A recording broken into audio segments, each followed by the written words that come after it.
Good afternoon and welcome to the fourth episode from me, MK Beckley, otherwise known as the Magical Monk, maker of the Magical Monk bag. Yay. I got a great question from Miss Charlene in the Netherlands, and she wanted to know how I was going to mount my little mini quilt to the canvas after I was done. And so I did this. Whee! Now Miss Jacqueline and I had been talking about the Gothic Gala spider on red, and I chose the brighter red over the darker red because it showed up better, and this is how I mounted it. I took painter's tape, it's a release tape, and I put it on the back, and I just pulled it all tight and everything, and I put it on the back, and then I would go over this part with probably thumbtacks or something, or a staple gun, and that way I could pull it off and change it whenever I wanted to. If you use thumbtacks, you just take a flat head screwdriver and you would just kind of put it in and flip them up. If you use a staple gun, you would do the same thing. The reason I wouldn't glue it onto here is because you could change it. Now if you don't want, if you're really picky, and of course iron this. I did this real quickly because I was running a little late today. I've had kind of a rough day. But if you wanted to straighten this up a little bit, you could use like a Sulky's temporary release spray, which I didn't get today, so I can't show you. I will update this later with that. And you could spray either the canvas or the fabric, and then you could press it on there and it would be on there really tight, and then you could turn around, you could flip it over and you could tape it down and use the thumbtacks.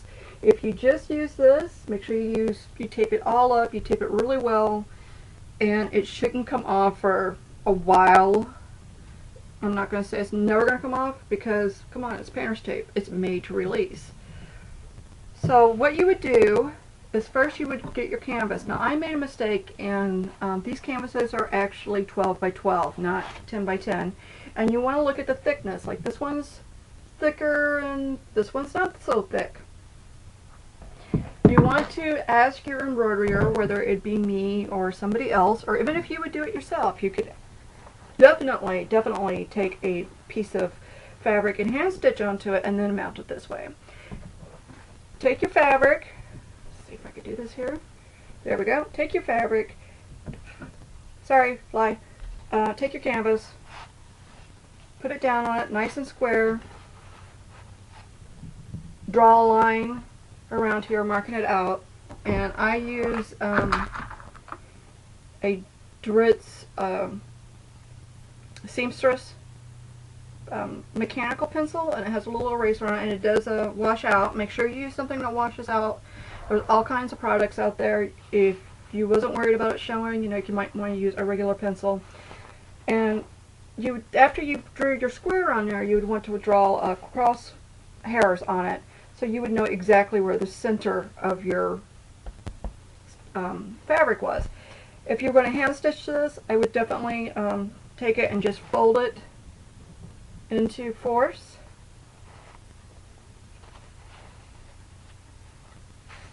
And then you got your little point. You know exactly where your center is. How big should it be? If you're going to order it from somebody like me, tell me the size of your canvas. You'll need your embroidery to be at least 2 inches larger all the way around. If you're using a thicker one like this, make sure you take this into consideration, because this would add another inch, definitely. So you don't, make sure that you let the person know what's going on. Now, yesterday I hinted, well, I didn't hint, I went ahead and kind of went off on fibromyalgia, which is a diagnosis I have been given several times. Whether I think I have fibromyalgia, I don't really know. I do know that there's people out there who do have fibromyalgia and they suffer greatly. I mean, they're in pain 24/7. I'm in pain 24/7. But I also have mobility issues. And, sometimes I'm butterfingers. I can't use my hands properly. Sometimes it really hurts to walk. Sometimes I just have really bad headaches that, put me in bed. talking about bed, sleeping. I sleep twice. If I don't take a nap during the day, I will go to bed. I will wake up 2 to 3 hours later. That's usually whenever my pain reliever wears off. And then I'll have to take another pill and lay there for at least an hour and a half if I go back to bed and sleep again. And I do have a back injury, or I did have a back injury, and it's always hurt since then. And I've been diagnosed with bone spurs, little bony growths in between my spine, the vertebrae. And, you know, I was told then, that was over a year ago, that they would have to be removed, and nothing's ever been said about it since. And I'm really tired of going to my doctor and saying, you know, it's really starting to hurt more. It's moving up my back more. It's really starting to hurt more. And her answer is, here's another pill.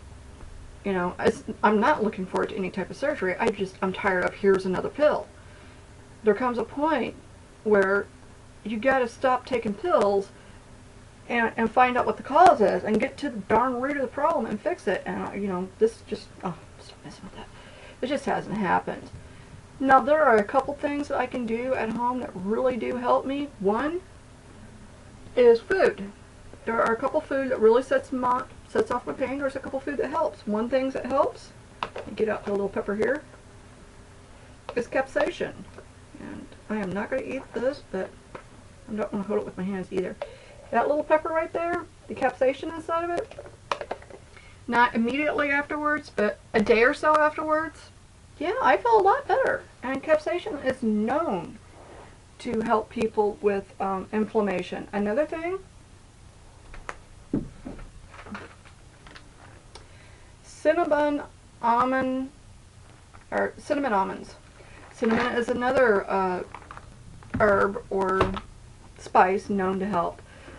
Avocados, strawberries. There's a number of things that I probably shouldn't eat that I love to eat, like heavy cream sauces. My husband made the best, I mean, it was almost an orgasm.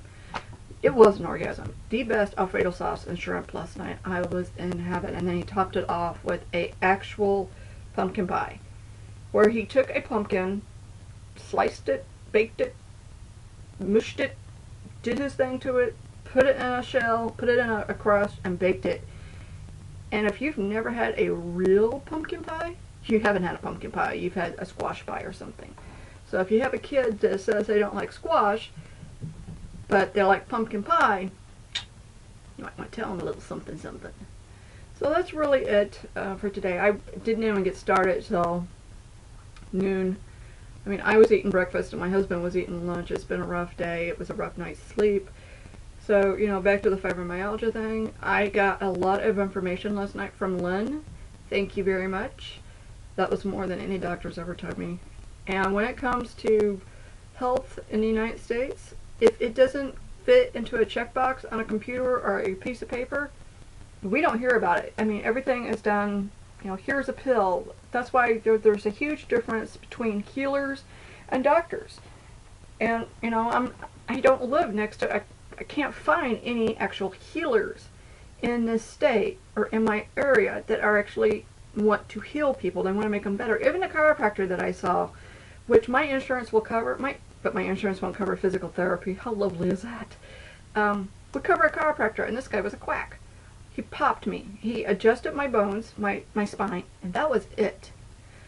No exercise plan, no diet plan, no massage, no, you know, I asked him if there was somebody who did acupuncture in the area. He's like, what was that? Acupuncture is actually really good for me. And unfortunately, people who have the diagnosis of fibromyalgia, it could be, there's such a vast difference between what may work for them besides pills. And, you know, I would love, absolutely love to do physical therapy again. I think it would be good for my depression. I think it would be good for my pain. I think it would be good for me. Because, you know, I call myself a monk, and the reason I call myself a monk is because I don't leave my home except for to go shopping. You know, and sometimes that's all the human interaction I have. And I'll talk about that later. So, I hope, here we go. I hope Charlene really enjoys this. If you want to order something like this from me, just make sure you tell me what size of canvas you're going to put it on. If you want the canvas, too, with the whole thing, let me know. We'll work something out. So, what should I say? How should I sign off? Have a great day. Bye.